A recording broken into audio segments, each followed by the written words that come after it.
started. Commissioner Bolton did contact me. She had some planned vacation time, but I think she's out of town, so she has an excused absence. I haven't heard from Commissioner Hively. He may be running a few minutes late, but we'll go ahead and get started without him. He can maybe join us in progress if he makes it, but we'll go ahead and start with the approval of the agenda. The agenda was a little late in getting out. It was posted on the website yesterday. I've distributed copies to the members. If there are no additions to the agenda, we'll move to the agenda for tonight and proceed. Are there any additions or corrections to the agenda? I'm not seeing anyone. As soon as it's approved. And I just want to welcome everybody to the August meeting of the Clintonville Area Commission. Again, thank the library for providing the space. We appreciate having the space, and it's become kind of a community hub, and we appreciate very much that the library makes this available to everyone. We'll begin then with district updates, if we could. I'll begin to my left with Commissioner Wards. Oh, I'm sorry, I didn't read. Even though the flag is on the wrong side of the room, it should be on the presenter's right. I know that as a former Boy Scout, but if you'll forgive the faux pas in flag etiquette, then please join me in pledge allegiance. Face up.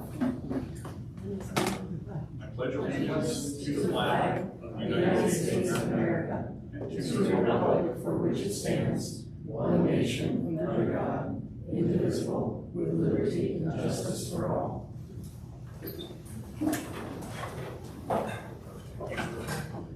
Correcting me, Commissioner Wards, if you can start with our district updates, please.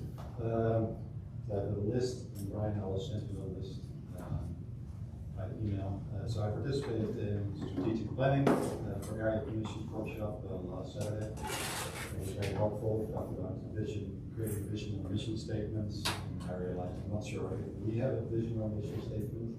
If something that looks like it, we may want to think about developing something like that.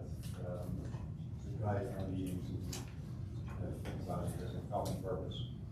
I attended the Planning and Development Committee last week. I also attended the Zoning and Variance Committee last week.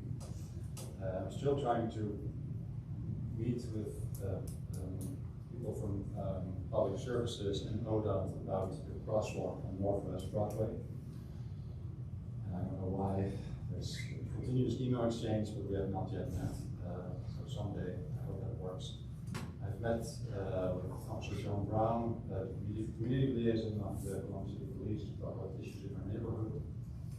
I requested a stop sign on Ceramic and on Atlantic Boulevard to 311 because the bike lane, the bikes have to go against traffic to make the turn. And the stop sign is much easier and safer.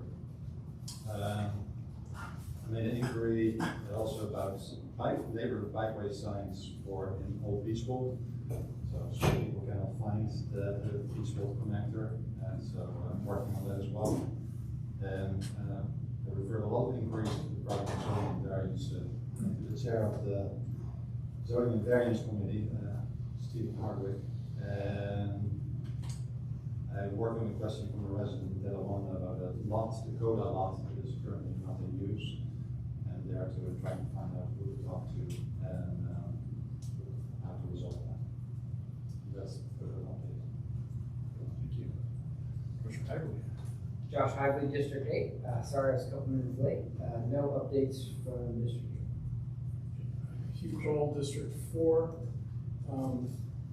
Just very briefly, I helped a couple of residents connect with city services, including a resident on East Torrance near Indianola who is dealing with the new LED bulb replacements in the streetlights, which are extremely bright, glaring. He sent me pictures. And also kind of shifted into the blue spectrum as opposed to the nice warm incandescent bulbs that were there before. He's very concerned about it, and we both tried to contact the Division of Power, and so far we haven't gotten anything. We haven't gotten anywhere with that, but we'll keep working on it. And then finally, a resident needed help getting a permit from the city, or needed to be directed to that permitting process for maintaining a city tree in a public right-of-way. It's in front of her house, but it's in the city right-of-way, and it badly needed some arborist attention. And you're not allowed to do that without a permit, so I have to get a permit. That's it. BJ White, representing District 9. I had the distinct honor to attend the grand opening ceremony for our Goodwill. And it went very well. Very, very proud of that moment to get rid of a vacant lot in an empty building that would otherwise be an eyesore. I think the Goodwill Real Estate Development Team and Havler Properties pulled it together very well. Fits right into the neighborhood, and it's been well received by everyone I've talked to. Received a phone call from a Sharon Township resident on July 29th concerning many things, not within District 9, but within District 8 and District 6, having to do with the intersection of Morse and High Street. Again, not in District 9, but I forwarded that to Commissioner Hively and to Chair Botero for their follow-up, just keeping them in the loop and trying to stay forward progressively and educating my colleagues and committee members about the difference in commercial overlays north of Morse Road, and that gave me another opportunity to do so. Also reached out to Representatives Russo and Liston about our railroad. The CSX and Norfolk Southern Railroad is using most of the area in District 9, south of Lincoln Avenue as a stockyard for used and or rejected railroad ties. And there's a reason that the EPA prohibits the use of railroad ties in landscaping, because it's treated material and it's highly toxic. And I just want to say, ironically enough, they're using the area at the uphill most area to the Bill Moose Ravine. And where do you think all the toxins that are being filtered through that railroad ties and streaming along the Bill Moose Ravine is going into the Olentangy watershed? So I'm going to see what I can do about that. And that's all I have. Thank you. Dave Botero, District 1. I answered a couple inquiries from residents who were trying to access city services. Hugh, I would like to follow up with you on your light issue. We had a similar problem in District 1 a few years ago, and I could at least let you know what I learned on that. We can do that offline here. I also attended the zone-in meeting, which I've been attending regularly yesterday, in fact, and the city is continuing to look at those development corridors that they identified a few months ago. That work continues. I was also at the Rise Up Columbus meeting here at the Whetstone Park a few weeks ago, which unfortunately, because of the beastly hot temperatures, maybe was not as well attended as it could have been. But I thank the city for putting on that sort of event. It was a pretty good informational thing if you did attend. And that was about it for the month. Commissioner Pfeiffer. Brian Pfeiffer, District 2, nothing to report. Donna Lee Osborne, District 3. I attended the Zoning and Variance Committee meeting and then also worked with Officer Brown to reinstate the North Broadway block watch. We've had some not so welcome activity along the street, so we'll bring the block watch back. It's been inactive for about 3 or 4 years. Mike Wyman, District 7, nothing to report. Thank you. We'll move ahead with consideration of past meeting minutes. Secretary Pfeiffer. I circulated the past meeting minutes on Tuesday. I think Commissioner Moritz was really the only person who responded back with just some minor editing changes. And so with that in mind, that was really Any opposed?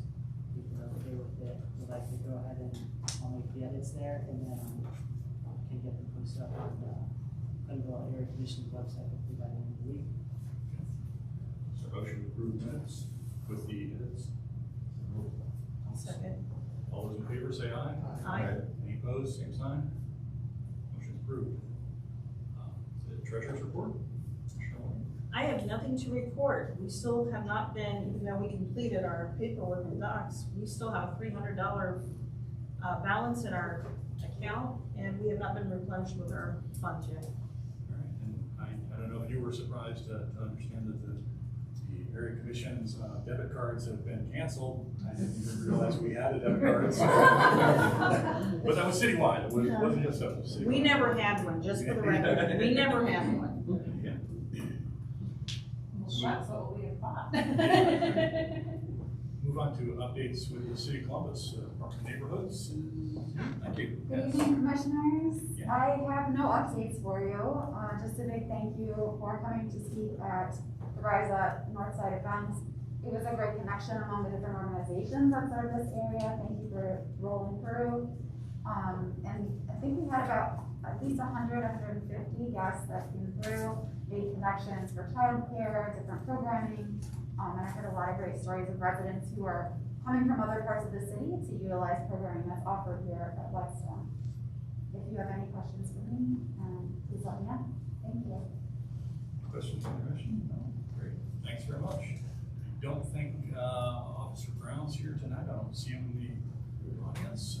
If he shows up, we can certainly go back to him. And I don't see anyone from the fire department here, so we'll move on. Next on the agenda is the Columbus Metropolitan Library celebrating their 150th anniversary. Hello. Wendy, please introduce yourself and the floor is yours. Sure, thank you. Thank you for having me here tonight. My name is Wendy Van Sheets. I am the branch manager of the Whetstone branch for Columbus Metropolitan Library. The library is checking in this year with area commissions and the city councils and with our 10 school districts because it's our 150th anniversary, our sesquicentennial year. Say that 3 times fast. Thank you. Thank you. The first public library opened 150 years ago at City Hall on March 4th, 1873, just 8 years after the end of the Civil War, which made our motto of open to all even more significant. We received funding by 1907. We had full funding to build a standalone library on Grant Avenue, and that's where the main library still resides. We have seen lots of changes to libraries in the Clintonville area. The first Clintonville branch, I'm going to throw some dates at you. The first Clintonville branch opened on 1928 at 3317 North High Street. That's where Euro Classic Antiques is right now. In 1929, the branch relocated to West Lakeview, which is now the home of the Clintonville Community Resource Center. And if you have been in their building, there is a fireplace mantle that still exists from the library days. Very cool. T.Y. Fine Furniture shares its building with the first Beach Bowl branch, which opened in 1951. And the new Clintonville branch opened in 1969, where Loki Drafting is right now at 2800 North High Street. And then Clintonville and Beachwell combined to what we now know as the Whetstone branch. In recent news, I hope you have visited our newly renovated teen space. That was made possible with a very generous donation of a single donor who had very fond memories of bringing her family here as children and really wanted teenagers in our community now to have a welcoming and up-to-date space in the library. So I hope if you haven't gone back to see, you will. It's really wonderful. The Whetstone Library this year hosted our biggest ever Duckling Day. Who knows Duckling Day? Everybody brings a yes, thank you. Our biggest ever. We had 1,200 neighbors here to celebrate with us on Duckling Day for that 2-hour program, which is wonderful. We worked really hard to serve community, all ages in our community.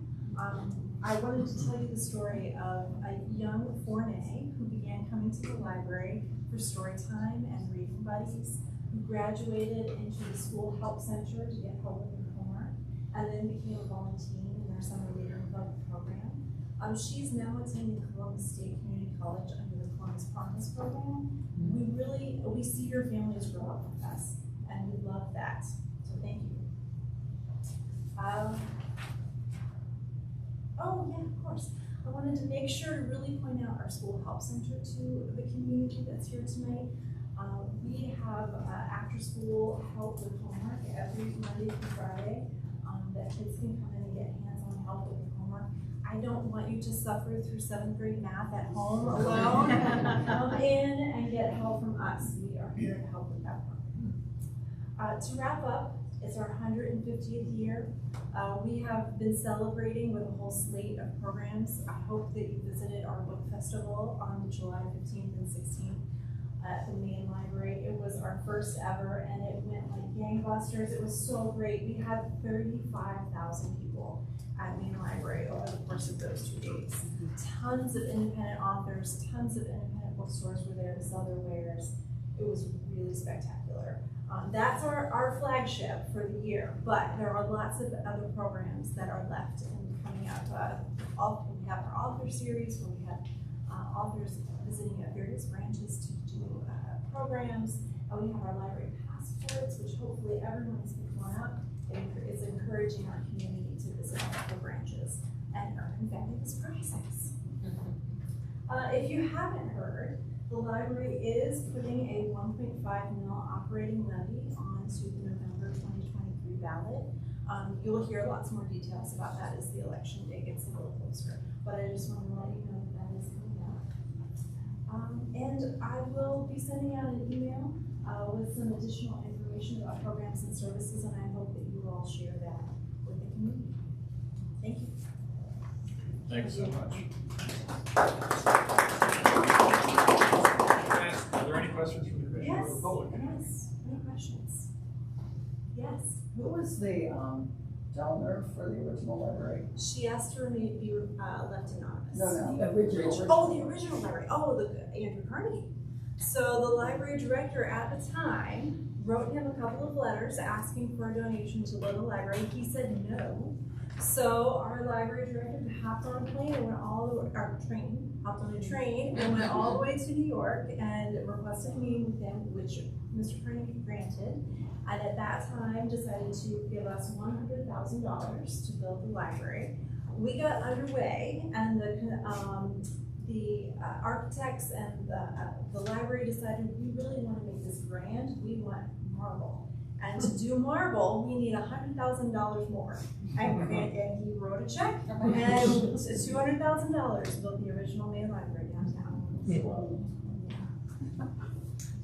Yes. So are there any plans for the renovation or replacement of the Whetstone Library? Not that this is a wonderful, wonderful library, but we're getting a little old here. It's getting tight. It's getting tight. We do not have current plans, but you can start advocating for that because our library director is waiting to hear that the community is ready for a new building. When we began our renovation projects way back in 2010, the Clintonville community was surveyed, and we said we like our library exactly the way it is. So if we're ready for a new building, then let's start asking for that. Mary asked the perfect question. I was going to ask a similar question. I do think it's a great building. We've gotten great use out of it. It might be time to update it. When I look around at other regional branches, I think Whetstone might be the most trafficked regional branch in the system. We're pretty close to it. We are one of. Well, you're just giving us a run for the money, but we are one of, yes. And the more recent regional branches that have been built are anywhere from, they're close to twice the size of our branch. And, yes, they are. As great as this meeting room space is, many of the new facilities have 3 or 4 rooms like this, and there's a lot greater convenience, and I think it's maybe time for us to advocate for that, and how it fits into the plans would be a great discussion, but I think it's a great thing to start the ball rolling on trying to catch up with the system and all the great growth that the library Absolutely. I will definitely share that this has come up tonight, and we'll take that back so that I'm taking the word baby out of James. Yeah, I would We are not the last. I do want to reassure you, there are other buildings that also have not been renovated or replaced No, yet. but we've also been lapped We by were some, on- you we know, were on the list, you know, yeah. we've seen other branches come Coming and build a back. building, having that building replaced by a new building, you know, the north side branch is one where it feels like if we're running a race, it's like watching somebody go by us a couple of times, and we're like, where are we in the process? Yeah, yeah. I will share that this has come up for sure. Thank you for asking. Thanks very much, really appreciate it. And congratulations on the anniversary. Next up is the CAC Elections Committee. Melissa Dahl is here tonight. Good evening, everybody. Just here to report again that Election Day is coming soon, August 26th. That's a Saturday, 10 to 2 p.m. in this room, unless we're kicked out for a summer special reading, but they'll make an accommodation for us to vote elsewhere in the lobby. Early voting is on Tuesday, August 22nd, 6 to 8 p.m. again in this room. 4 petition candidates have been certified, and they were announced at the last CAC meeting. They are Julie Fisk, Coleman Hickey, and Paul Latta for District 1, Gregory Nutter for District 2, no one for District 9. Write-in candidate submission period is still open until tomorrow at 5 p.m.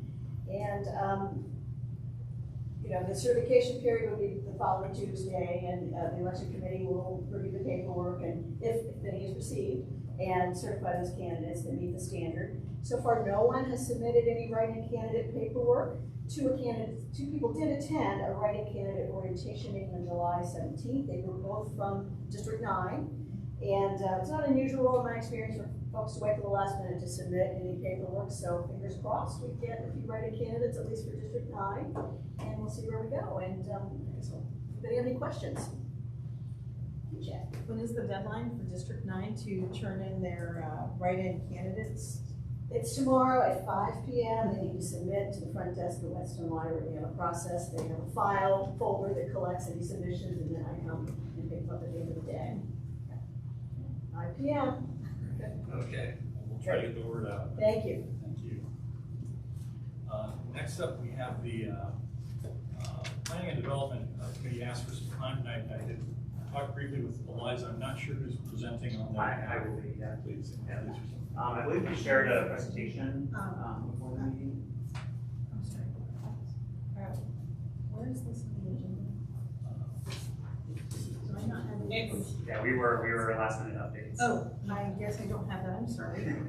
I apologize. Do you happen to have a copy of your presentation on a I do believe Commissioner Morris might have it as well. I can email it. Yes. Well, that would be helpful. While we're doing that, maybe we could Yeah, skip on to the next round. item and we'll come right back to you, if that's okay. I think Ryan Bushy with Green Spot is here tonight. Okay, great. And has a prop with him. I have a prop. This will be exciting. yeah. Oh, yeah. Everybody knows what this stuff Oh, is. yeah. But I just wanted it to be clear. Okay, great. So I've been looking into styrofoam recycling. If we could go to the next slide. So did you know that you can recycle this type of styrofoam? It's over in Hilliard. Only in Hilliard can you recycle this stuff.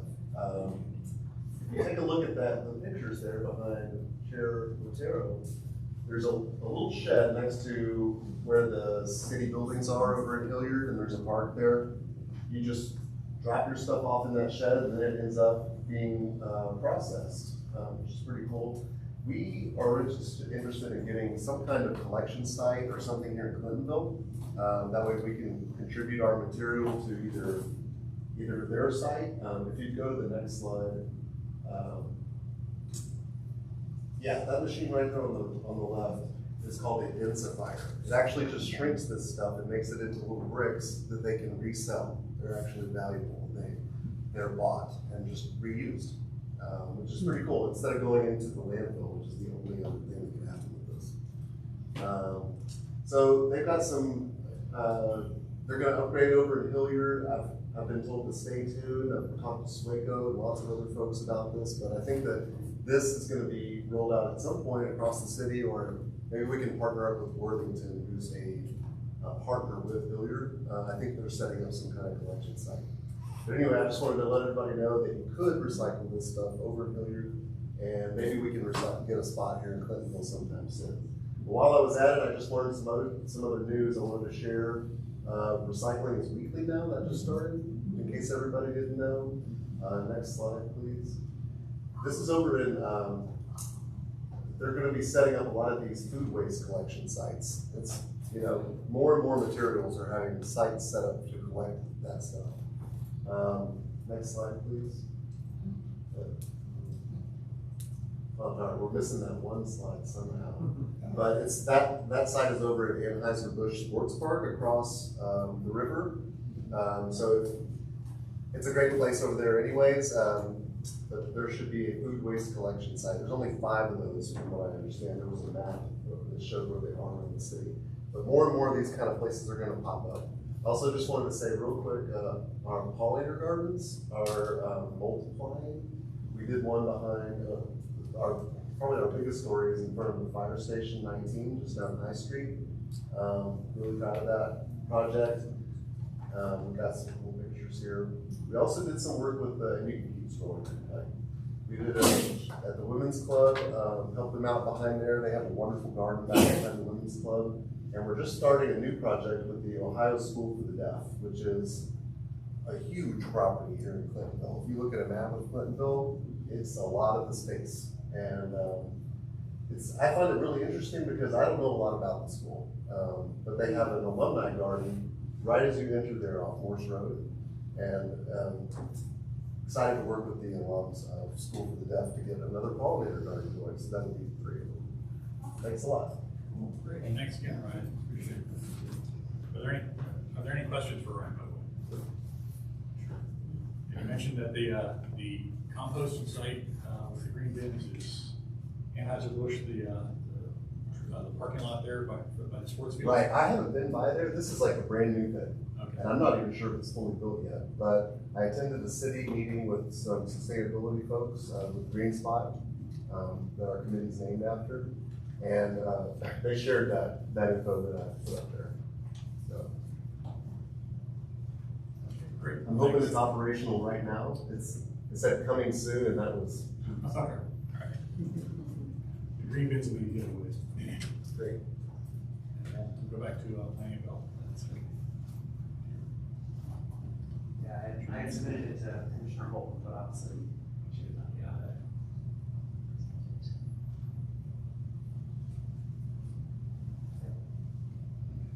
All right, so my name is Jacob Miller. I'm a member of the Planning and Development Committee. As you mentioned, our chair, Eliza, was not able to join us tonight. She's traveling for work, so, but she wanted to pass on that, she's available for any questions or anything. So basically we wanted, we were asked by the commission to put together a list of project recommendations for the city's capital improvements program. They are nearing their deadline here in September to begin that process, and so they were taking recommendations from all the neighborhoods. And so with that, we wanted to walk you through basically our process and how we got to these recommendations. And so by starting now, you can see we did a big background research phase. We had a pretty condensed timeline, as you can see here, starting in March and bringing these to you now in August. So we try to learn as much as we can in a short amount of time. So we reviewed all the previous existing planning documents, which included the neighborhood plan, the CAC mobility framework, as well as the survey results from the mobility survey in 2020, as well as reviewing our previously completed and in progress projects. So that's UIRF projects and others that are going on in the neighborhood. Basically get us all up to speed and understand the context we're working in. And then we went to a brainstorming session. So we discussed all of our research takeaways. We actually brought out the chalkboard and we started putting all of our ideas onto that board, whether it was projects that we had started to think about or just concerns we had noticed, issues that we thought needed to be addressed. We basically got it all up on the board to discuss. And then in the following meetings, we started to take all those ideas and turn them into real projects. So we had to establish project scope, project size, boundaries, which department would be responsible within the city for these projects. We established all of that. And at that stage, we had about 22 projects, so pretty large list. A lot of those were of varying size. So we had to take that list, we had to cut it down to something more manageable. And so we ranked all the projects. Each planning and development member ranked each project. And so we were able to kind of refine our list that way. But we also decided, when looking at our list, so many of the projects were either different parts of the same larger project, or they had sort of a shared theme. And so we realized it really made sense to have 3 big project requests. And so we ended up taking that list from 20 projects to just these big 3 that we're going to present. So with that, I wanted just to show real quickly the 2020 CAC mobility survey results. So these are the kind of things we were looking at to inform our decisions. So you can see how the community ranked their priorities, at least with regards to mobility and transportation issues in the neighborhood. So these are the kind of things we were looking at to try to identify what projects would be most valuable and really address the needs of the community. So with that, our first project that we are recommending is a High Street study. So this study would fund the study of safety improvements along the High Street corridor, including but not limited to new or enhanced pedestrian crossings, traffic calming, and streetscape enhancements. So you can see some examples there on the right of kind of at the very top is High Street, on a section of High Street today. You can see a couple other crosswalk improvements there that have been implemented in our area here. So that's just kind of an example of the kind of things we were looking at, but we're not trying to be too prescriptive here. We're trying to give ideas and kind of discuss our priorities. So looking at these crossings, looking at traffic calming, that could include speed limit changes, that could include lane width changes, all sorts of different interventions are possible there. And then the streetscape enhancements, looking at sidewalk repairs, gateway treatments, street trees, those kind of things. So why did we want to propose this project? Well, one, the neighborhood plan and the mobility framework had several projects that addressed High Street, and many of those projects ended up being shelved and never really able to be achieved, or they were just too big. And so that was something that really kept coming up when we were doing our research. The next was that this addressed a lot of those issues that we saw in the mobility survey that were communicated as priorities of the neighborhood. And then finally, we thought this project was simply too large to be properly addressed through other funding means like UIRF. So we really thought it made sense. This made sense to be a capital project. It made sense, and High Street deserved to be studied as a whole and not addressed piecemeal through other means. So the second project we have is an Indianola shared use path north of Morse Road. So this is one that has been studied, and so we wanted to go beyond studying, and we wanted to fund conceptual design of an Indianola shared use path. And this path would connect the existing Indianola bike network north of Morse Road and continue that connection there. So why? Again, this was proposed in the mobility framework. This has been studied. It would improve pedestrian and cyclist safety on this very high speed. It's 45 miles an hour here. This very high speed section of Indianola. And then finally, it would kind of be that final piece of the Indianola bike network, and it would connect to the existing Worthington bike network, which would increase our network and connectivity even further. So this was another important one for us. And it's also on the bike path to the Elm Creek connector too. Yep. And so finally, the Whetstone Community Center improvements. Just as we were talking about improvements to the library, we have ideas for that as well. We wanted to fund a design-build study of the Whetstone Community Center to potentially expand or renovate the existing facility, along with certain site improvements to the surrounding park, to the Whetstone Community Center site as well. And for the same reasons as we discussed with improving the library. The Whetstone Community Center is a huge hub of activities for the neighborhood, but also for Columbus as a whole. And currently the existing facilities are not meeting the demand from the community, and we have options to not only expand programming, but also to expand meeting spaces and other things that are important to the community. And so this was a big one, and this one would be with the Rec and Parks Department. So this was our third and final capital project that we wanted to recommend. And then finally, we wanted just to touch on a few other initiatives that are happening outside of the CIP process, kind of things that are coming up in our meetings and we're continuing to address. So first is the Bike Plus Columbus Micromobility Plan. This was just recently announced from the city, and so how we see ourselves as part of this plan is to ensure alignment with the existing Clintonville network and planning efforts. There's been a lot of great planning already done here, so we want to continue that and make sure that the city's plan includes that. We also want to look at pursuing tactical urbanism pilot projects. So if you're not aware, these are basically cheap implementations of things like bike lanes or curb bump outs or crosswalks, things done with paint and flex post and jersey barriers, all those things that can be done quickly and cheaply. And the city has been doing that itself and has stated that as one of their goals with the micromobility plan. So that is something that we want to pursue. And then the next is the zoning Columbus. So the zoning code update. We want to continue to coordinate with the city on establishing these new standards. We want to advocate for standards that are compatible with our local context and character. Some of our goals, we want to explore what opportunities are out there for neighborhood-specific standards, potentially design guidelines, potentially form-based codes. So we want to continue to have those conversations, and then also looking at parking legalization and demand analysis.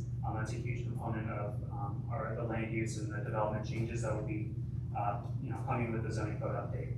And then finally, the special improvement district. We want to work with our Clintonville Business Association and other community partners towards implementing a special improvement district.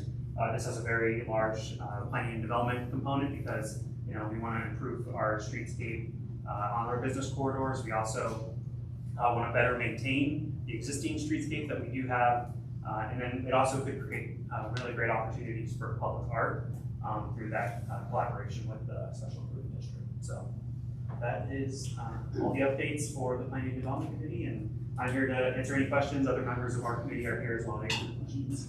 We'll start with So on the survey things, I saw sidewalk, sidewalk, sidewalk. On your priorities, I don't see sidewalks. Yeah. I see a community center, which I didn't see anywhere on a survey. So why are we getting sidewalks and why are we concentrating on a community center? Yeah, so the sidewalk repairs, one, we looked at the size of capital projects. So a lot of the sidewalk projects that we have done and are continuing to look at are at the UIRF level because they're inexpensive enough that they can be addressed through that. So with the capital projects, we are trying to look at stuff at a different order of magnitude. And with any of these projects, so the High Street study would include some sidewalk repairs where it made sense and where it would improve the streetscape. And then finally, the shared use path would be a new pedestrian connection. So we were trying to address the pedestrian connectivity and the sidewalk issues. But again, we had to look at sort of 3 big projects instead of addressing these smaller sidewalk gaps, which I think you'll see if you look at the UIRF list. Most of those projects have been addressing sidewalk gaps and will continue to. Well, are we voting on these priorities? I don't think that we need to vote tonight. I think we are receiving a committee update. I think we should maybe find a way to discuss it at the next meeting, and if there's action that we should take in support of this, because I think I think the city's capital improvement budget timetable is running ahead of us, but that's not that we're behind it as much as in January or February, Elizabeth Brown was chair of the budget committee and was an advocate for having area commissions participate in the process and was reaching out. When she left city council, there was kind of a vacuum there. There was nobody really spearheading the idea of area commissions participating in this. And so from the city's perspective, we didn't get direction about how do you want us to work with this, because we've always been asked about the UIRF money. we've never really been asked about the capital improvement money at all. So this was sort of a new thing, that it's a different pot of money that we potentially have access to. So I think we have to get our arms around, how do we not disengage from the URF stuff and the smaller pot of money that maybe does things like sidewalks or whatever, but also figure out a way for us to be able to, as a group, contribute to this larger capital improvement idea. I'd like to talk about sidewalks just with the bigger pot of money, because we have power poles in the middle of sidewalks. We keep talking about mobility. When I was pushing a kid in a stroller, there's no way I could even walk in certain parts of High Street with a stroller. So I think that, instead of UIRF funds, I'd like this High Street study to somehow have a component on burying power lines, moving the poles out of the sidewalks, whatever it is, but I think that really needs to be addressed. Because if you're looking at Worthington and you're looking at Old North Columbus, all the lines are buried. And it's time for Clintonville to get up to that standard. I want us to look at speed in this High Street study also, because we go from 35 to 25 to 35. It keeps bouncing around these speeds, and it seems like between these two areas again, everyone goes 55, and then they get to Worthington, they go 25. So I think we need to kind of get on board with the other two areas, and I think your presentation was fabulous tonight on picking the things that are kind of the hot buttons. On the shared use path on Indianola, north of Morris Road. So that would be separate from the roadway, because it's right just a two-way road now, so that would be like a divider and then another path or walkway? Yeah. Okay, so is there a way that can continue on the rest of Indianola? Because that little bike lane on Indianola, I wouldn't want to ride my bike in that. Yeah, I mean, there's I think the right of way allows for that. Okay.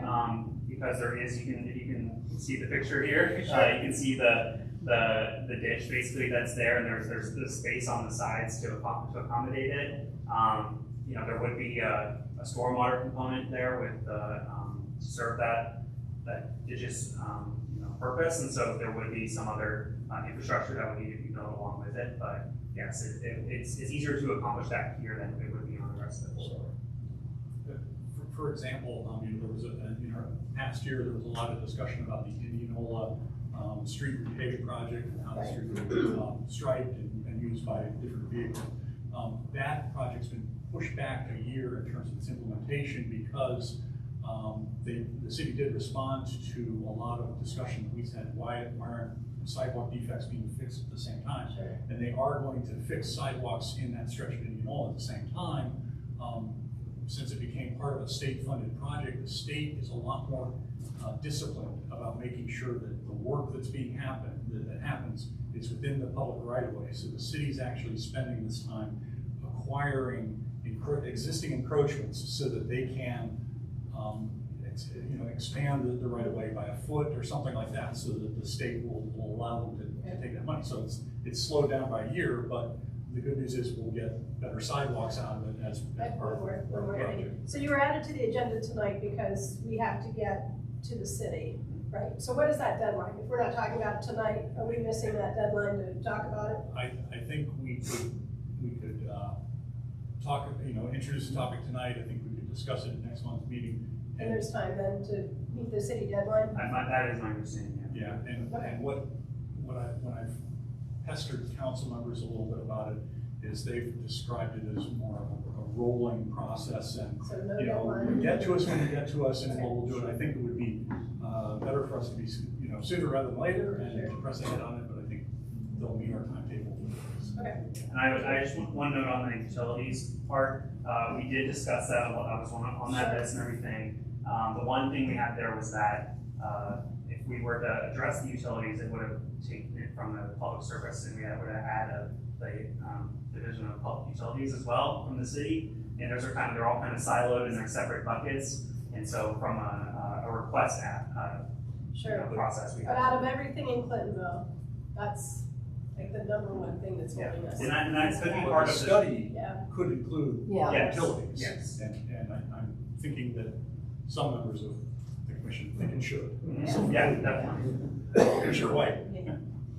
I just wanna shadow, what Commissioner Lee Osborne said about the utility poles and the utilities in general, because now's the time to be talking about infrastructure. This is where the focus is on not just a local level, but a state level and even a government level. This is the hot button issue. We really need to capitalize on that. And I just wanna say that one of the reasons, and I'm not a proponent, I will never patronize a Chick-fil-A as long as I live. But one of the reasons that Chick-fil-A slammed on the brakes is because that the city imposed infrastructure changes, such as moving a storm drain and moving utility poles. And I just want to point out the irony of that.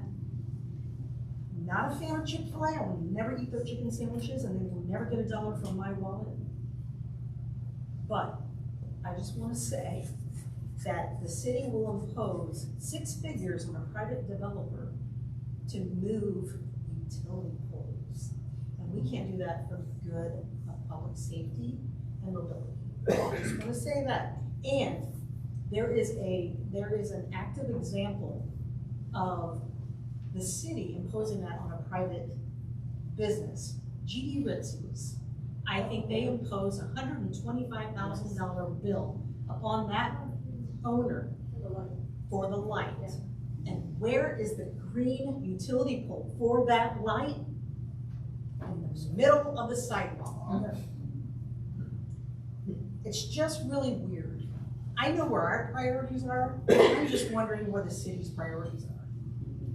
Thank you, because I have fought long and hard. 6 years, I have testified to city council to the capital improvements hearings, and I've followed those hearings around in all public forums, and I have talked about this.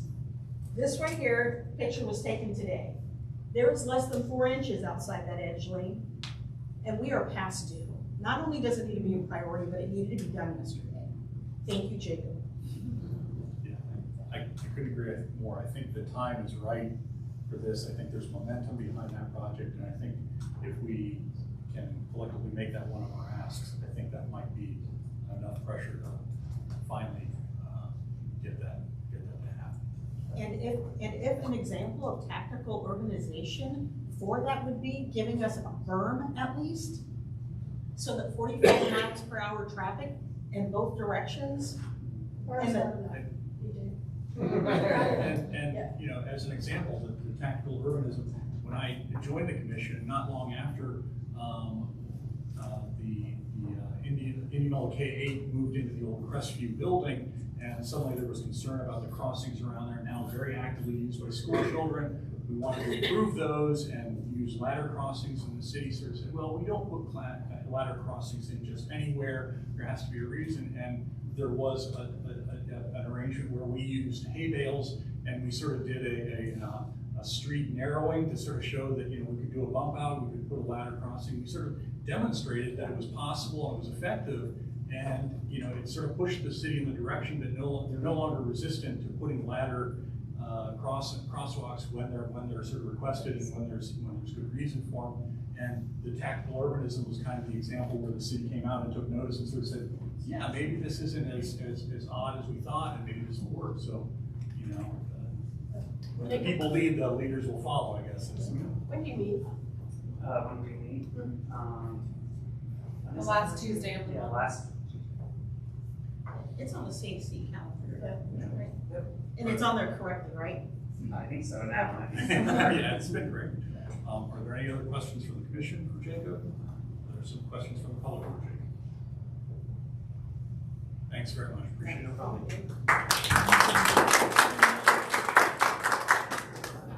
We'll move on with zoning and variance. Chair Hardwood. Yeah, I can also offer you to, if you ever want that for your meeting, let me know. By the way, my phone tells me it is being recorded to the SD card that's in it. We had 3 items on the zoning agenda. The first one was GC 23027, initially had a different address, but the address for the application now is 4260 Indianola. That's actually the next, the plot immediately next to where the day spot is that wants this variance, and that's because the variance is to put the variance on off-premises sign is the same location as the existing sign. And the current sign is like, I think 1 foot off of their property, and they wanted to move it back, but there's a gas line that they were told, please don't put it anywhere near it. Or they moved it 4 feet further in, that there's a gas line. If they moved it into their property, they're taking away needed parking. So they just want to keep it where it is. That's the only variance they're looking at doing. We recommended approval by a vote of 8-0. If the applicant is here? Yes. Okay. The chair, sorry. Are there any questions for Chair Hardwick? If the applicant's here, would you like to tell us a little bit about your project? Yeah, so I purchased the building in 4218, Indianola. I'm the owner of this Friday Spa, as well as owner and occupant. And I wanted to update the sign. It's falling over, looks terrible. So I wanted to beautify the area and make it a monument sign, which is what is required by the Clintonville area. Because it is off premises, I am seeking this variance to update the sign, and it basically is going in the same exact spot as the current sign. I contacted the owner of the building next to me, 4260 Indianola, and it's a warehouse, and he has given me permission to just update the sign. Any questions from the commission? Any questions from the public? And on GC 23-027 4218 Indianola Avenue, shall the application be approved? Commissioner Moritz? Yes. Commissioner Hively? Yes. Commissioner Kroll? Yes. Commissioner White? Yes. Commissioner Myford? Yes. Commissioner Lee Osborne? Yes. Commissioner Wyman? Yes. Chair abstains, motion passes. Good luck with your sign project. The next one is 3894 North High Street. I think this might be best known as the place that used to have the phone sex line in it. Or across the street. That's I don't known. know that. Yes, that's what it was known, but now they are looking at using the existing structure to put in 3 apartments, but it's zoned R3, which does not allow multifamily. So they're asking for council variance to allow multifamily use in it.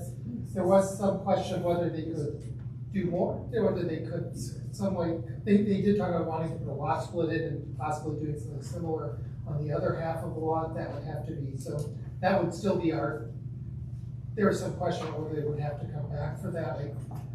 I said I was going to contact the city and I didn't, and that was my fault, and I apologize. Did you have did you see that? Did you have an answer?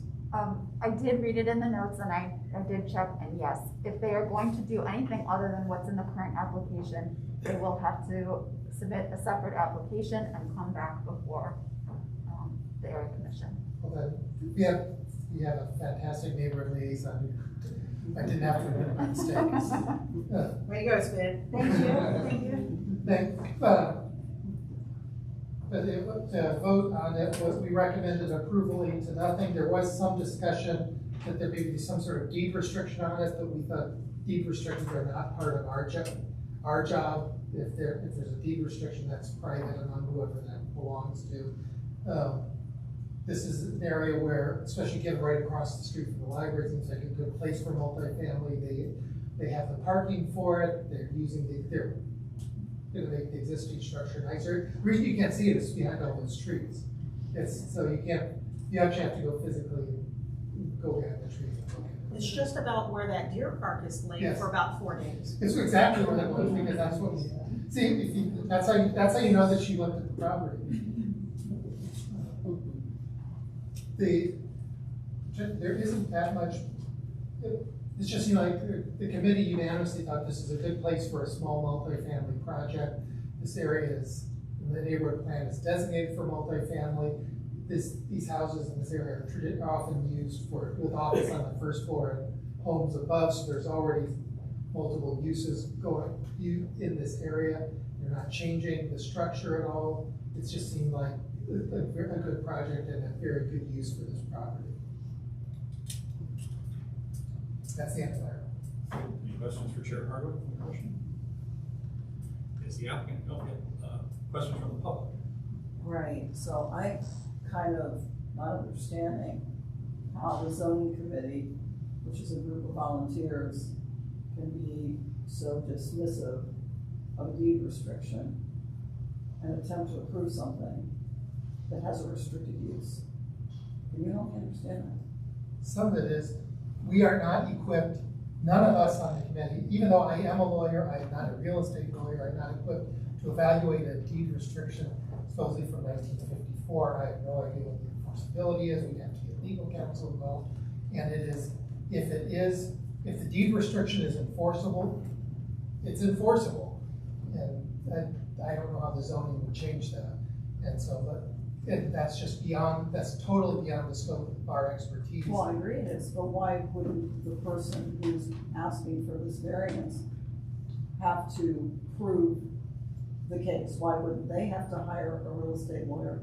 Why wouldn't they have to come forward and say this deed restriction is no longer valid, or there's some flaw in it, or it terminated on a certain date? It just seems very flip, frankly, and irresponsible. The way we look at it is if they have a deed restriction that prevents them from doing what they want, they're not going to be able to do what they want. Well, yes, they will. If you go ahead and approve it, they'll just go on and do it. So I don't know who you think you're kidding. Well, that's a deed restriction. Our thoughts. I can't argue more. Obviously, we thought deed restrictions are beyond our expertise, beyond our purview. We're looking at zoning, and if they wanted to, just getting a piece of paper saying that there's some restriction put on in 1956 without going back, that just looked as beyond our purview. So. Yeah. But you don't have to do it. It's not beyond the purview of the applicant. The applicant presumably is saying they have a hardship, okay? The applicant is coming forward, oh, I have a hardship. I'm not sure what their hardship is, but irrespective of that, I heard just a lot of judgment calls being made by a group of volunteers. Well, we think it would be nice. Well, gee, it's across from the library. Well, we think it could be good. You know, well, what does that have to do with, A, there's a deed restriction, B, where is this hardship, and C, it seems incumbent on the applicant. I don't think that's the question for Chair Hardwick right now. And the question before us tonight is the council variance and whether we choose to recommend, make a recommendation on it. It'll be for council to make the decision. We'll be making a recommendation tonight. And if the question that you're asking is something that can be put forward to council to have them research before council votes on it, that would make sense to me to make sure that council makes an informed decision at that point. If there's something they should know about, I would advocate that you let council know. And city attorney can look into whether or not there's an issue. Are there any questions for Chair Hardwick? I have a comment. I'm sorry. So there was a deed restriction at the corner of Broadway and High where the Pizza Hut was. So Pizza Hut sold, and another pizza company was gonna open up. And when Pizza Hut sold, they said no more pizza at the northeast corner of Broadway and High, and that's how we got Gold to Cash and now Verizon. But that deed restriction was there and stuck with the property. So I'm not comfortable voting. I'll abstain if we're calling for a vote tonight on approving a variance when we have paperwork that appears to be a deed restriction without proof from either the applicant's title company that they have clear title, or somehow that this deed restriction is no longer enforceable. But I think it's unwise for us to put approval on something that has that restriction there. Again, tonight we're making a recommendation. Approval will be by council. if you don't feel comfortable, I respect your, so. Senator Rogers. Just an educational question. So what is an R3 status? I mean, how many people could potentially be occupying this space? And how tall could this structure go in the future? Because I assume this zoning. 35 feet. That it could be a building that is 35 feet tall? That's a 35 foot. Okay, so we could have 35-foot tall structure across the street from. Yeah, that's the same height district, the entire Clintonville community is in. But that is not the, What about the? that's not the, yeah, that wasn't what was discussed with the community and captured in the neighborhood plan. I mean, that is supposed to stay a residential looking green zone effect, and I guess I'm confused because there was a comment made that this is in keeping with the neighborhood plan, but my recollection of the neighborhood plan, not that I have it memorized, is that those are supposed to be houses that can be used as offices, but are supposed to stay at that lower, not 35-foot level. No, again, the plan does not become zoning. It's adopted as a policy document, and it's helpful in informing it, but the underlying zoning remained what it was. So the Heights District was never changed by the plan, wasn't modified. In fact, the Heights District was lowered since the adoption of zoning. When zoning was adopted in 1923, the Heights District was 50 feet for that. And in 1956, I think it went down to 35 feet. That covers all of Clintonville. And there's a few exceptions that have variances like Wesley Glen. So you're saying that the zoning that's in place today is not changing as a result of this discussion? The only thing Today's that changes. discussion. Yeah, today's discussion of these people are asking, again, educational questions. So these people are asking for a zoning variance. Specific to and it seems to be like what they're asking for is a use, to allow the use of 2 units where currently R3 is written to only allow 3 units. They're doing 3 units or something. Correct. I'm sorry, yeah. So right now, they're only allowed to have 1 unit, but that 1 unit could be 35 feet tall. Is that what you're saying? Yes, yeah. Okay, Absolutely. so now. You can build a single family house 35 feet high. Okay, so now what everybody would be voting on or recommending is that this location could have 3 units, but it still would not be more than 35. Yeah, and again, if they wanted to do something different in the future, they would need to come back and So if they wanted to have 10 units, they would have to do that. that's what they're asking for is 3. If they wanted to have 10, then separate list. Yeah. That was listed what the plan is before we get too much in the weeds. Just to clarify. The applicant, please tell us about your project. So we purchased the project. It was a non-conforming mixed-use building. It was laid out into 3 units. There was a back unit that was used as just an office space. The middle unit was an office space as well that had a kitchen. Upstairs, you had a full residential unit with a kitchen. So we were under the impression that it wouldn't be an issue to turn it into 3 residential units. It was a learning experience for us, and now we realize that you need to get a variance. It was non-conforming before, was being used as mixed use. We won't be changing the structure of the building. We're just going to be renovating the interior and updating the exterior. Any questions from the commission for the applicant? Are there any questions for the applicant from the public? I would also like to add with the deed restriction, that's something we're interested in looking into.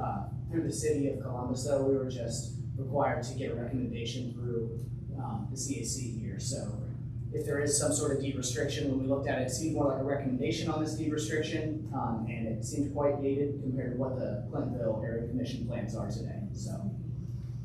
Who was your title agency at closing? Did they give you clear title on property? We do have a copy of title, yes. We have clear title, yes. And how many bedrooms will be in each of these units, or what is the total number of bedrooms in the complex? So there will be 7 bedrooms. There will be 3 beds and 2 baths in the upper unit. There will be 2 2-bedroom, 1-bath units in the lower. And what's the total acreage that you have? I forget off the top of my head, forgive me. Is it half acre? Just less. Okay, less A than little less than that. half acre. It's 0.37. 0.37, sounds about right. Call for a vote. Yes. So, no other questions on CB 23-059, 3895 North High Street. Shall the application be approved? Commissioner Moritz? Yes. Commissioner Heibley? Yes. Commissioner Kroll? Yes. Commissioner White? Yes. Commissioner Pfeiffer? Sorry.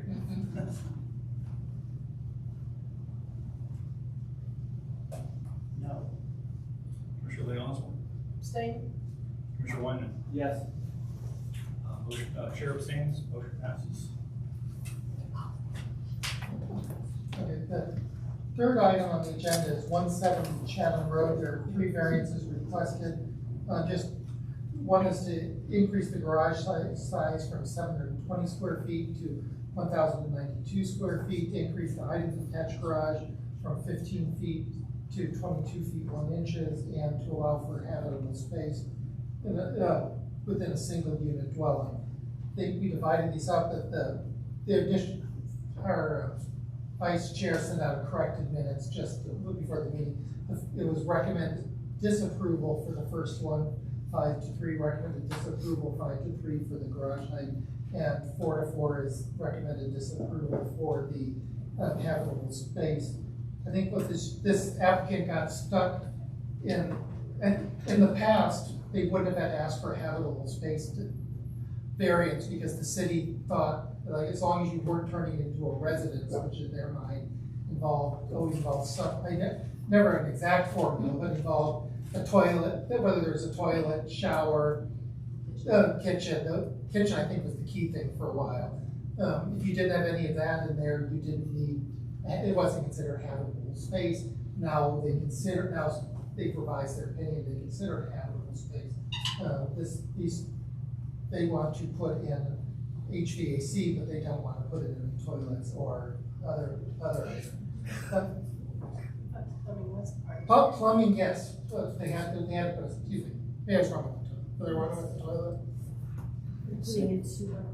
But no, she's here, but I want to make sure. Is they wrong about the toilet? Is there a toilet? Roughing in the plumbing. Roughing in the plumbing, okay. Roughing in, they go to rough in the plumbing, that it was, there was a lot of discussion about, they had no letters from neighbors discussing whether the neighbors supported or opposed it. There was concern that this was too large for the property. You can see we had quite a lengthy discussion here. I think at this point, I think it's best let the applicant do their presentation and then let you answer the questions if that's okay. All right, and you chose to vote on the 3 points separately. That kind of helps us, I guess, understand where the committee was at with this. I think the commission still by its bylaws has to say, shall the application. Yeah, I think, if there are no questions for the chair from commission. I have one question for Stephen. At the meeting, you guys were discussing, like, why is it a council vote and not like a BZA vote? And I wasn't clear on that, if this is like a garage height variance, and like, why is it not just going to BZA? Because of the change of it, and because it's the change of use of habitable space. That's what, and yes, in some ways that could go to BZA. I argue it would go to BZA, but the city tells that when someone makes an application, the city tells them this is your path of least resistance to getting our approval. And the wording for like it was like carriage house, so that's different than the other like garages that we've been reviewing the last several months. I know they have, let me see what the exact words were, what I put in here. The owner requests variances to, I don't know whether the carriage house was part of a description, just a general advocacy, where they put a description of what they want to do, or whether that was part of the actual language of the variance itself. Is the applicant here tonight? Yes. Can you tell us about your project? So I'm the architect, my name's Brenda. These are the applicants, they can come up here and weigh in as well. To clarify, so I've been doing a lot of these second story, garages with second stories, I'm gonna call it to keep it simple. If you had space that was gonna be an office or like a guest suite that for your own personal use, you used to be able to go get a zoning variance. When I sent two in, this one and another one, and they said they changed direction, and anything that could be a dwelling unit in the future, I think they're kind of planning for their new zoning code, that they're going council variance. So I had to redraft all the applications from zoning variance to council variance. Okay, so that's the difference then. Yeah. So now anytime there's a space, whether it's storage or office or dwelling unit, it's all gonna be council variance until they get that zoning code modified, but for some years. But. Okay, so this project is an existing garage. The site is a standard cute little gambrel roof style Clintonville house. The garage is fairly close to the house, and there's a large deck at the back of the house that they really love enjoying their outdoor patio space. So there's a couple things that they needed to solve kind of their challenges with their small house. And one was kind of a rec space for their kids because their basement is unfinishable. And the second was a workshop because they're handy, so they don't work on cars and do woodworking.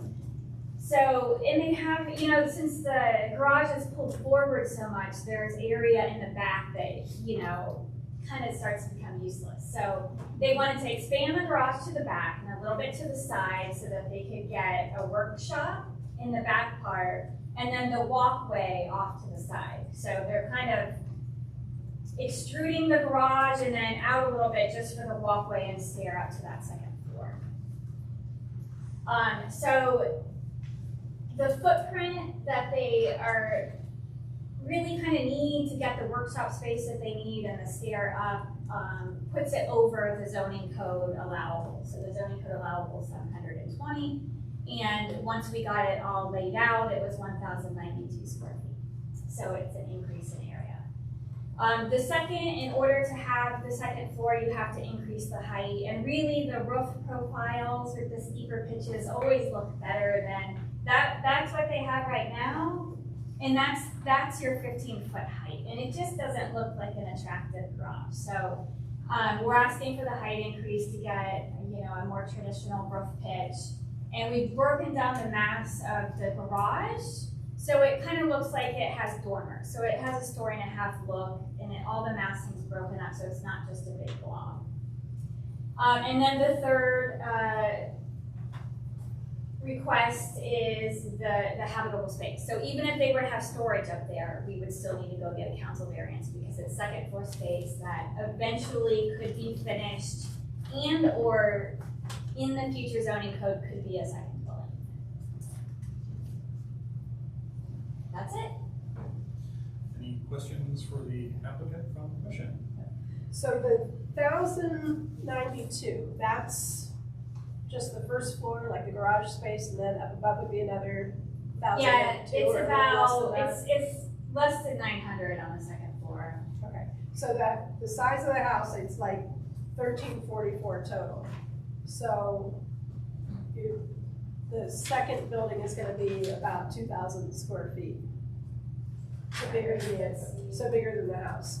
It is gonna be bigger. Yeah, it's just, cars take up so much space when you look at what a car area needs compared to what your house area needs. So yeah, the workshop in the garage really, yeah. So I've got just one more question. So in the zoning regulations on the city site, it talks about private detached garages and that they shouldn't take up any more than 45% of the rear yard. So where are we at on that? We actually meet the rear yard requirement. Okay. By a pretty good percentage still. Okay. So, am I wrong in believing that if this house had an attached garage and they wanted to remodel it in the same fashion, make the garage bay bigger and deeper for the workshop and all that good stuff, and add some space above it and do all this, if it was an attached garage that they were remodeling their house, they wouldn't need any variances today. We need It's side only- yard it's only because setbacks. It's a detached Right, garage. right. Yeah, if we were to shove it up against the house, it would be fine. Yeah, because it's attached. Right. Suddenly the height isn't an issue and all these other things. And so, to me, one of the defining things of an older streetcar suburb like Clintonville is detached garages, and that's part of the charm of the neighborhood.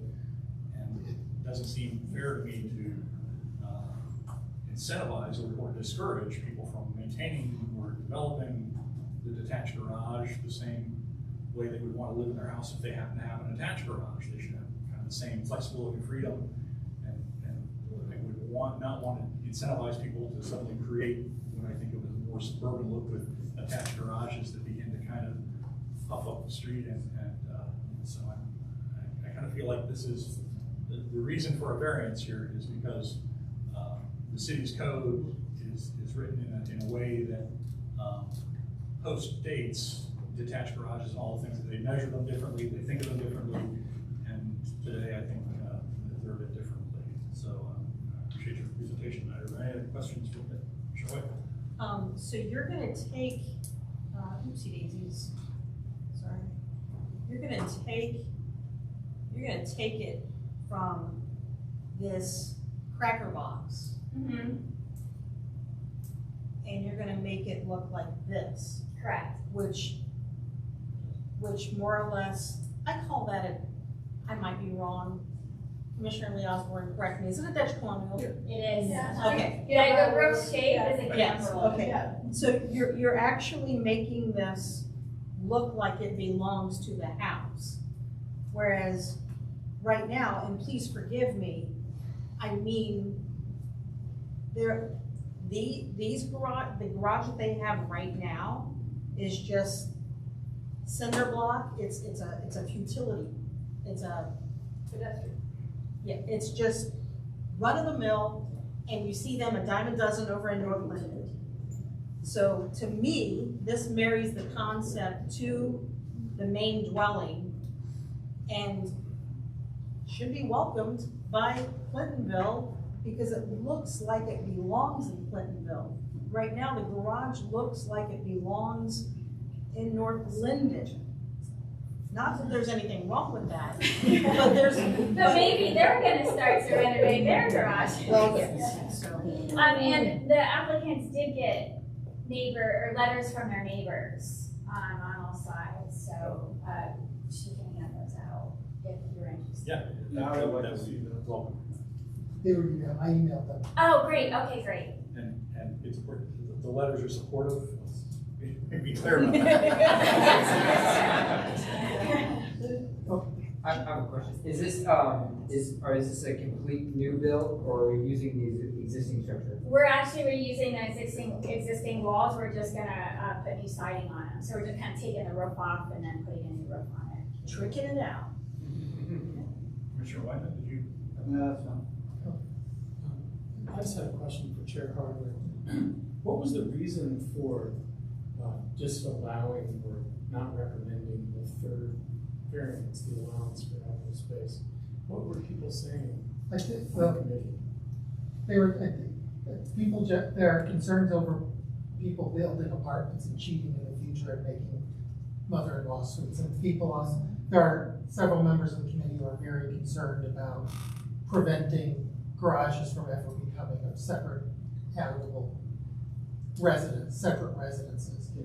And I also do want a correction. I noticed we call these draft minutes for a reason. The height variance was recommended approved at 5 to 3, but that can count to those. It was 5, were the first two approved 5-3? No, the first, let me ask you, the first one was the increase the garage size was recommended disapproval by 5 to 3. The height variance was recommended approval 5 to 3. the last habitable space failed because, so that, and I went, because of the confusion, that I went back and actually counted the votes in the minutes.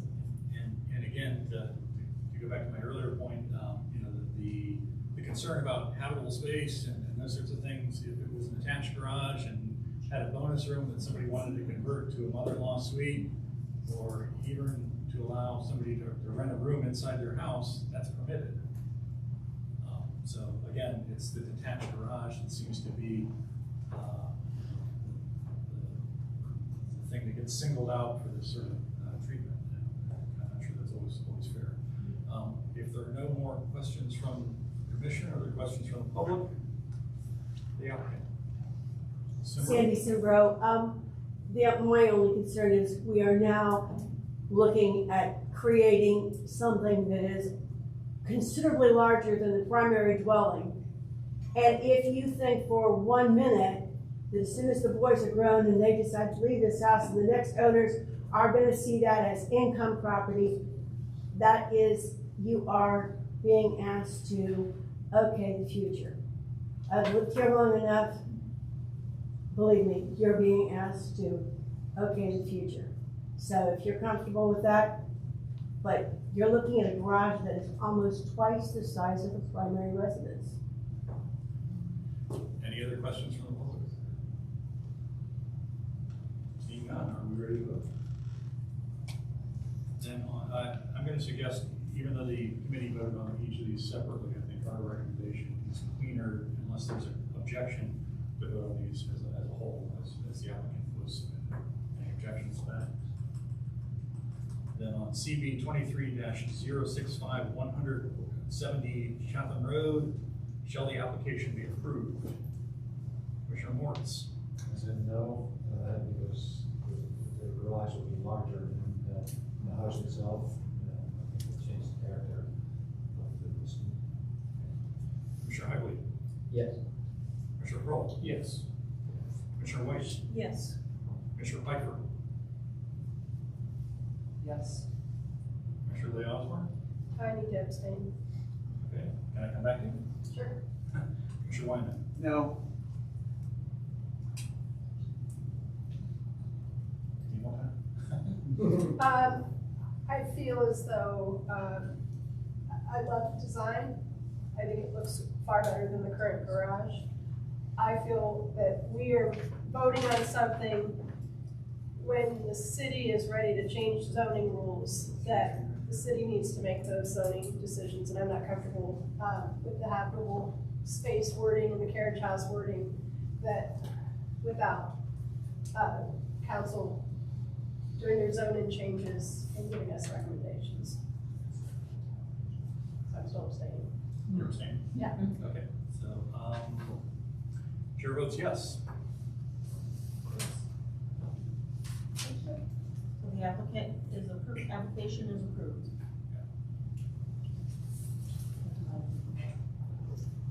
Or recommended for approval. Yes. Sorry. When is it good, council? They don't tell us until a week ahead of time. You just kind of have, well, you should get a letter. If you're an immediate neighbor, you'll get a letter. If not, you just kind of have to go look at the city council agenda. Will the commission receive notice? I will do Yes. my best to let you know. I will do my best to let you know. I usually get those letters. Yeah, and I would have to say that the communication in this next step, when it goes to council, sometimes it's spotty, sometimes I've missed I've either missed it or hasn't happened. But if we can, we'll try to let everybody know. It's on the website and they post the agenda, but it's usually only a week or so on the zoning. I think the zoning agenda is published and set separately from the rest of the meeting agenda. So, just the announcement, our next meeting will be Thursday, September 7th. Okay, same room, and if we have any comment from the public, I'd like to invite comments from the public. Anybody has anything to say? Yes. I would just like to hear from Commissioner Lee Osborne about the Broadway group that you spoke of at the beginning of the meeting. You said it was deactivated for 4 or 5 years. Can you tell us a little bit about what it means to be active? So with the Block Watch, we had a very active Block Watch coordinator. And she decided she was done volunteering. She retired. Unfortunately, she's since passed away, so we didn't have any pass notes or anything for her to pass along. So I talked with Officer Brown about reinstating the Block Watch. We didn't have to go through the whole process of starting a Block Watch because it was still in the system. It was just listed as inactive.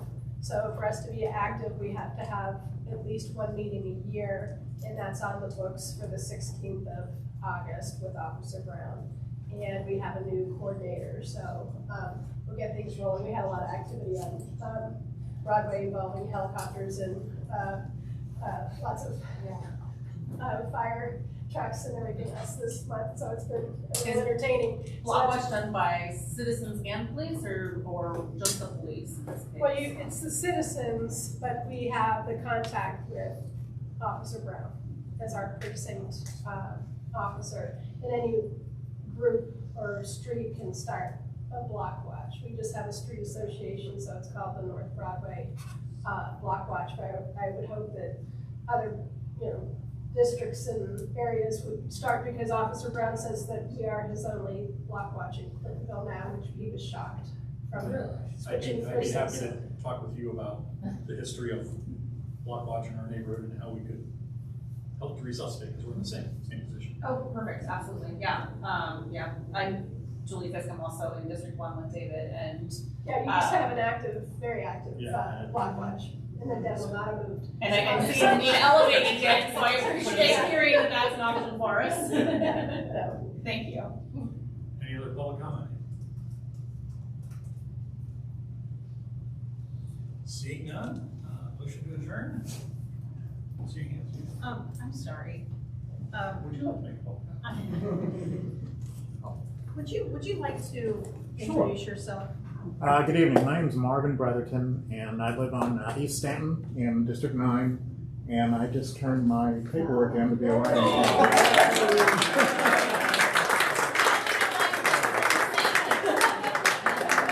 hopefully it all goes well, and we'll move forward. So. All right. Well, thank you very much. Sure. Welcome news. Very welcome. Arm twisting these days.